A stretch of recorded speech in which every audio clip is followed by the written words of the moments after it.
The Primarchs were the 20 genetically engineered transhuman sons of the Emperor of Mankind, created in the late 30th millennium.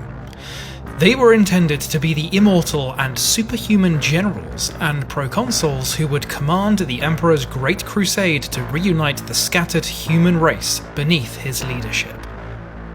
Their genomes later served as the genetic templates from which the Emperor crafted his 20 Space Marine legions. The Primarchs were bred to be perfect generals, warriors, and statesmen. Larger, stronger, faster, and smarter than any normal human could ever hope to be. They possessed a potent charisma and martial prowess that made them like the mythical gods of old, untouchable by disease, old age, or supposedly the petty failings of lesser men. Each embodied an aspect of war. One was the greatest strategist ever known, another the personification of the terror of war, a third the master of psychic powers, a fourth the greatest practitioner of the arts of fortification, and so on. The Primarchs were the Emperor's answer to reclaiming all the lost worlds of mankind, and welcoming them into his new Imperium.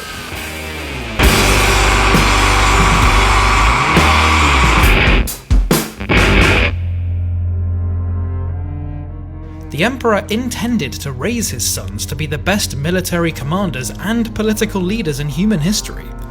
They would bring the imperial truth to the rest of the human-settled galaxy in their father's name, serving as his generals and proconsuls. But the Chaos Gods intervened to foil their great adversaries' plans, and the Primarchs were spirited away through the warp to other human-settled planets of the galaxy. Deprived of the Emperor's care and guidance, each developed a personality uniquely shaped, and sometimes damaged, by the difficult circumstances of their homeworlds.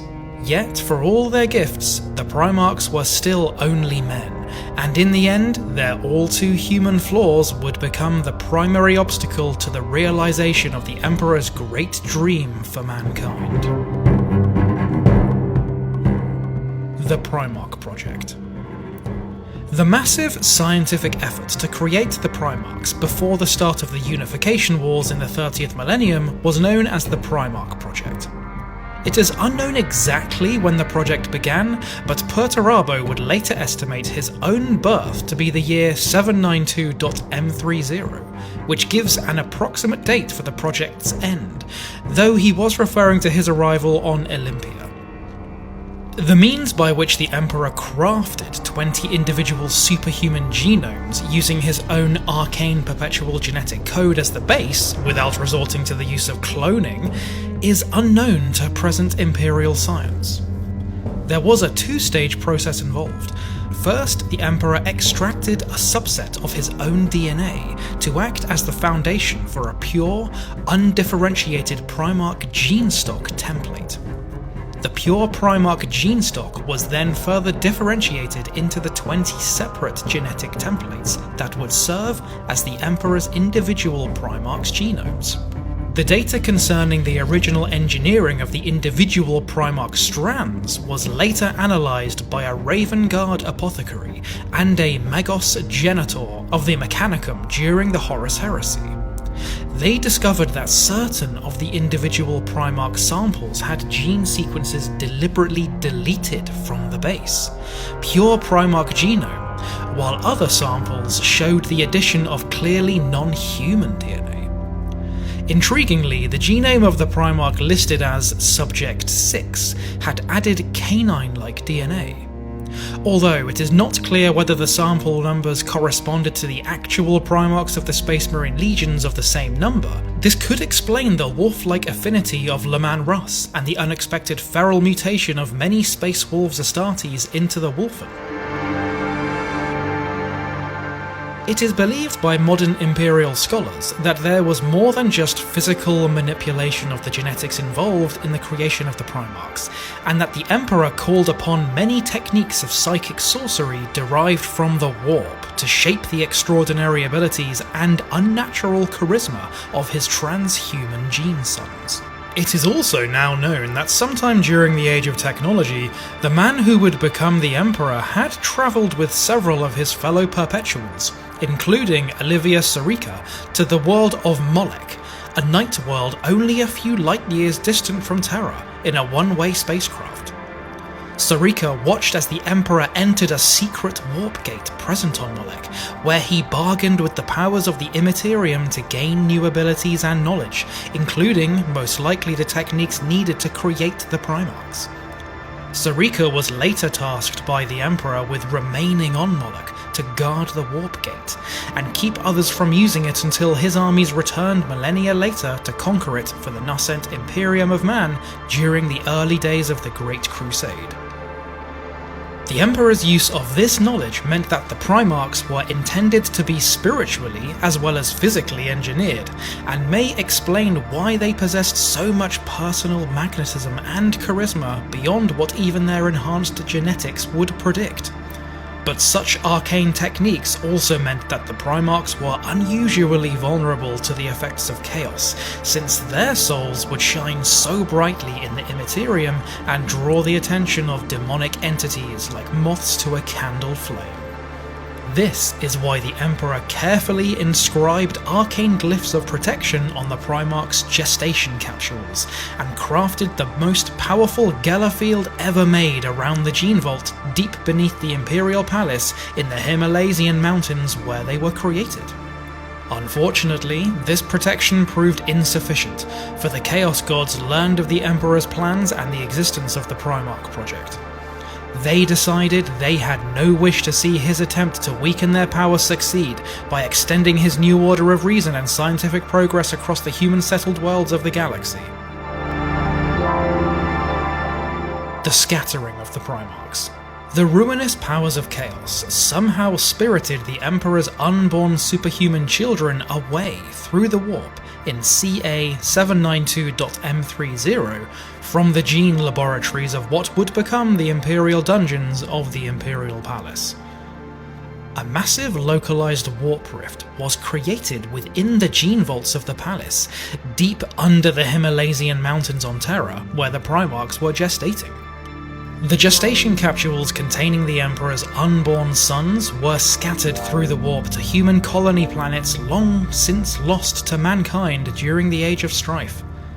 It may have been at this time, when first touched by the hand of chaos, that the first seeds of corruption were laid in the breasts of those Primarchs who would eventually turn traitor to the Emperor and his Imperium.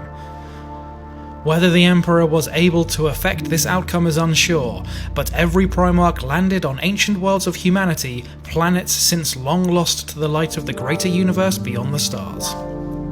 This was a massive setback to the Emperor's plans. He had counted on his superhuman generals to lead his army of conquest out from Terra. Without them, his plans, so many millennia in the making, rested on a knife's edge. He needed an edge, something to give mankind an advantage as they struck out against a very hostile galaxy once more. Despite this terrible setback, the Emperor was nothing if not adaptive, and he decided to move forward without the Primarchs. He and his scientists of the Imperial Biotechnical Division had already used the samples of genetic material from each of his Primarchs to craft the first Astartes gene seed solar decades before. There were stem cell zygotes, from which had been cultured genetically engineered organs that, when implanted within a normal adolescent human male host, would allow that man to take on many of the physical and mental properties possessed by each Primarch. The Emperor had implanted these organs into the bravest, strongest, and best young human warriors identified among his armies, whom he intended to stand by his side as the vanguard of the Great Crusade. Thus were born the Legiones Astartes, the Space Marines, and they would reconquer the galaxy for humanity at the command of the Master of Mankind, even without the initial leadership of the Primarchs. Although an Astartes warrior was but a pale copy of his Primarch gene sire, the technique of implanting human beings with extra organs allowed for a certain degree of mass production. Where the Emperor's 20 superhuman sons had been centuries in the making, thousands of Astartes could now be engineered and trained in the matter of a single Terran decade. These techniques provided the Emperor with the required numbers of transhuman warriors to successfully launch the Great Crusade in 798.M30. It should be noted that Adeptus Custodes genetic modifications, which are apparently derived in part from the undifferentiated Primarch gene stock, is more complex than Base Astartes gene seed, as it contains 12 more elements. The source of custodian genetics, being only one step removed from the actual DNA of the Emperor himself, may explain the Custodes' extremely heightened sense of kinship with the Emperor. However, the custodian genetic code is still far simpler than each of the individual Primarch genomes, even though all were derived from the same source, the undifferentiated pure Primarch gene stock template. A rediscovery of the Primarchs. As the new interstellar human empire expanded during the Great Crusade, the Emperor used his powerful gifts of psychic foresight and precognition to track down his wayward sons, scattered across the galaxy, and reunite them with their respective Space Marine legions. Each Primarch was born a father and older brother to each legion's Astartes, the source of that legion's temperament, a being in which each legion saw its ultimate perfection and ways of war given personification. The return of the Primarchs to their legions marked the height of the Great Crusade. First thousands and then hundreds of thousands of human-settled worlds fell to Imperial compliance, their conquest carried out by the newly reunited Primarchs and their Space Marine legions. Like the gods of mythic Terran legend, the Primarchs strode the battlefields of the galaxy, and their power proved irresistible. Yet, the Primarchs, for all their expressed superiority and seeming immortality, were still men, and they possessed too many of the same human flaws that have bedeviled mankind since the birth of the species. They proved jealous and arrogant, highly competitive, and all too willing to hold grudges against one another and even their father, the Emperor. Whether these flaws were the result of their exposure to the corrupting power of chaos as infants, or were simply the natural human flaws that could not be exercised even from the progeny of the Emperor, is unknown. Yet, ultimately, it was the Primarch's flaws that doomed the Imperium to the nightmare of the Horus Heresy, and 10,000 standard years of stagnation, decay, repression, and war.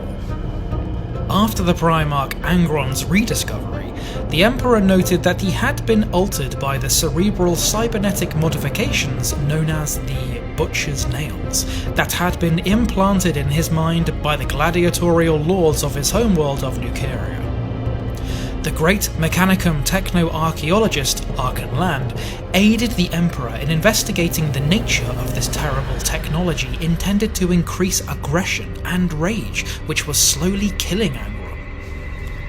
In the course of the tech priest's investigation, the Emperor explained to Land that, in truth, he had no emotional attachment to the Primarchs because they were simply created to serve mankind as tools and weapons. When asked why the Emperor had allowed the Primarchs to call him father, although he professed to feel no such emotional attachment, the Emperor told the ancient story of the puppet named Pinocchio, who had sought to become a real boy. He explained that it was only natural for any creation to refer to its creator as father. Order of rediscovery of the Primarchs. The following is a definitive list of the order in which the Primarchs were rediscovered by the Emperor of Mankind during the Great Crusade, starting in 798.M30. Legion 16. Primarch Horus, the Lunar Wolves, or the Sons of Horus, discovered on Chthoniya, 801.M30. 16th Legion, Primarch Leman Russ, the Space Wolves, discovered on Fenris, 819.M30. The 2nd Legion, Unknown. The 10th Legion, Primarch Ferras Manus, the Iron Hands, discovered on Medusa, 824.M30. The 3rd Legion, Primarch Fulgrim, the Emperor's Children, discovered on Chemos, 830.M30. The 18th Legion, Primarch Vulcan, the Salamanders, discovered on Nocturne, 832.m30. The 7th Legion, Primarch Rogel Dawn, Imperial Fists, discovered on Inwit, 835.m30. The 13th Legion, Primarch Rabuta Gilliman, the Ultramarines, discovered on Macragge, 837.m30. 15th Legion, Primarch Magnus the Red, the Thousand Suns, discovered on Prospero, 840.m30. 9th Legion, Primarch Sanguinius, the Blood Angels, discovered on Baal, 843.m30. The 1st Legion, Primarch Leon L. Johnson, the Dark Angels, discovered on Caliban, 846.m30. The 4th Legion, Primarch Putarabo, the Iron Warriors, discovered on Olympia, 849.m30. The 14th Legion, Primarch Mortarion, the Death Guard, discovered on Barbarous, 854.m30. The 17th Legion, Primarch Lorgar, the Word Bearers, discovered on Colchis, 857.m30. The 5th Legion, Primarch Jakatai Khan, the White Scars, discovered on Mundus Planus, 865.m30. The 8th Legion, Primarch Conrad Kurz, the Night Lords, discovered on Nostramo, 896.m30. The 7th Legion, Primarch Angron, the World Eaters, discovered on Nukeria, 899.m30. The 19th Legion, Primarch Corvus Corax, the Raven Guard, discovered on Deliverance, 922.m30. The 11th Legion, unknown. 20th Legion, Primarch Alpharius Omegon, the Alpha Legion, discovery location unknown, 981.m30. The Horus Heresy.